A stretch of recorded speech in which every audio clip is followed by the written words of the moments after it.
환절기만 되면 피부가 왜 그렇게 예민해지는지, 그리고 민감한 피부를 가진 분들은 환절기에 어떤 식으로 피부를 관리해 주시면 좋은지 함께 이야기해 보도록 하겠습니다. 시청자 여러분 안녕하세요. 전통 한의학과 첨단 과학이 어우러진 새로운 한의학을 통해 건강한 몸과 마음을 만드는 공간, 메디컬 블룸 한의원 이광주 원장입니다. 여름이 지나고 이제 아침 저녁으로 꽤 일교차가 커지기 시작했는데요. 이렇게 계절이 변하기 시작하면 피부도 예민해지시는 분들이 있으시죠? 오늘은 환절기만 되면 피부가 왜 그렇게 예민해지는지, 그리고 민감한 피부를 가진 분들은 환절기에 어떤 식으로 피부를 관리해 주시면 좋은지 함께 이야기해 보도록 하겠습니다. 자, 바로 본론부터 들어가 보겠습니다. 환절기에는 낮과 밤의 기온차가 심해지고 습도도 뚝 떨어지죠. 이게 피부에 어떤 영향을 줄까요? 피부는 기본적으로 외부 환경과 내부 체온을 조절하는 장기입니다. 이러한 피부 중에서도 최전선에 있는 것이 바로 각질층, 즉 각질세포, 지질, 천연보습 인자로 구성된 피부 장벽입니다. 그런데 기온이 갑자기 낮아지고 공기가 건조해지면 각질층 안에 있는 수분이 빠르게 날아가고 지질 성분이 부족해지면서 피부 장벽이 헐거워집니다. 쉽게 말해서 피부의 울타리가 헐렁해진다라는 거죠. 이때 외부 자극, 예를 들면 미세먼지, 알레르겐, 자외선 같은 것들이 더 쉽게 피부 안으로 들어오게 됩니다. 그리고 이런 외부 자극이 들어오는 과정에서 면역 시스템이 반응을 하게 되는데요. 대표적인 게 바로 염증 반응입니다. 피부에서 사이토카인이나 TNF-알파와 같은 염증 유발 물질이 분비되면서 붉어지고 따갑고 가렵고 심하면 각질까지 일어나게 되는 증상까지 동반되게 됩니다. 여기에 스트레스까지 더해지면 피부는 더 큰 타격을 받게 됩니다. 스트레스를 받으면 코르티솔이라는 호르몬이 나오는데 이게 피부 장벽의 회복 속도를 늦추고 동시에 피지 분비는 늘리면서 피부 속 유수분 밸런스를 깨트립니다. 실제로 피부 민감도를 평가할 때 TEWL, 즉 피부 수분 손실량을 많이 봅니다. 이게 높아졌다는 것은 피부 장벽이 약해졌다는 뜻이고 곧 민감성 피부로 이어질 가능성이 크다는 뜻입니다. 또 한 가지, 자율신경계도 무시할 수 없습니다. 환절기에는 교감신경이 우세하게 작동을 하는데 이게 모세혈관을 수축시키고 피지 분비 조절을 실패하고 염증 반응 촉진으로 연결되기도 합니다. 그래서 평소에 멀쩡하던 피부가 환절기만 되면 뒤집어지는 겁니다. 자, 그럼 이런 민감한 시기에 어떻게 피부를 관리해야 할까요? 단순히 진정크림만 바르고 끝날 일은 아닙니다. 피부의 구조, 작용, 면역 반응을 이해하고 그에 맞춰서 체계적으로 접근해야 합니다. 자, 첫 번째, 클렌징부터 체크해 봅시다. 간혹 너무 강한 클렌징 제품으로 아침 저녁 과도하게 세안을 하시는 분들이 계시는데요. 민감성 피부에는 약산성,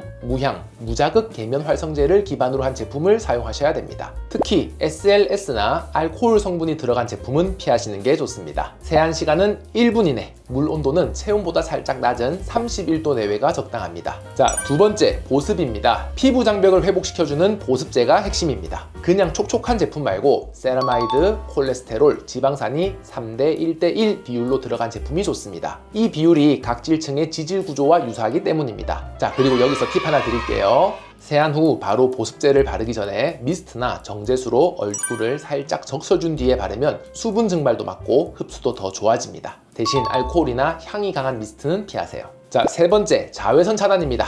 자외선은 여름에만 조심하면 된다라는 생각은 잘못됐습니다. 햇볕이 약해 보여도 자외선 A는 연중 강도 변화가 거의 없습니다. 자외선은 피부 염증, 색소 침착, 피부 노화뿐 아니라 민감성 피부를 악화시키는 주범입니다. 그래서 반드시 SPF 30 이상, PA2+ 이상의 자외선 차단제를 매일 발라주셔야 합니다. 네 번째, 생활 습관도 정말 중요합니다. 피부는 전신 건강의 거울이라고 하는데요. 수면이 부족하면 재생 주기가 깨지고 혈당이 출렁이면 피부 염증이 증가하고 과음을 하시게 되면 간 대사 기능이 떨어져서 피부 회복이 더뎌집니다. 이건 단순히 건강에 좋다 가 아니라 실제로 피부의 바이오마커에서도 이러한 변화가 관찰됩니다. 그리고 식단도 무시할 수는 없습니다. 최근 연구에서는 장내 마이크로바이옴과 피부염 간의 연관성이 매우 주목을 받고 있는데요. 쉽게 말해서 장 속 미생물 균형이 깨지면 피부 염증 반응도 높아진다라는 것입니다. 유산균, 식이섬유, 미네랄이 풍부한 식단이 장과 피부를 동시에 건강하게 만들어준다는 사실 꼭 기억하시길 바랍니다. 자, 다섯 번째, 외부 환경의 영향도 큽니다. 가습기를 써서 45에서 55% 사이의 습도를 유지해 주시는 게 좋습니다. 공기청정기를 틀어서 미세먼지나 알레르겐도 걸러주시는 것이 도움이 됩니다. 그리고 샤워 후나 혹은 운동 후가 피부가 피부가 가장 예민한 시간대인데요. 이때 3분 이내에 보습제를 발라야 피부 수분 손실을 막을 수 있습니다.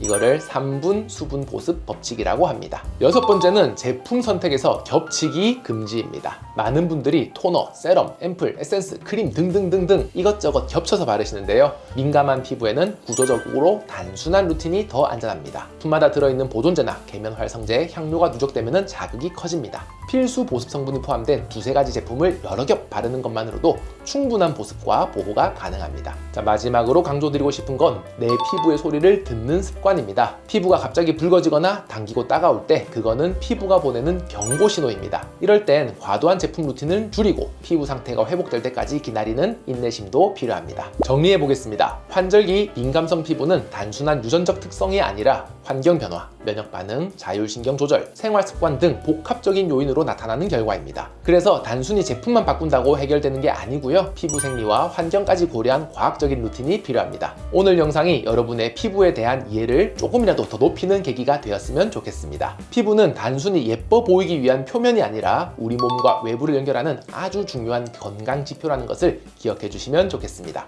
혹시 오늘 내용이 여러분들께 도움이 되셨다면 좋아요와 구독, 알람 설정까지 부탁드립니다. 더 궁금한 점이 있으시다면 댓글로 남겨주시면 감사하겠습니다. 다음에도 여러분들께 도움이 되는 정보들로 찾아뵙겠습니다. 시청해 주셔서 감사합니다. 메디컬 블룸 이광주 원장이었습니다. 안녕.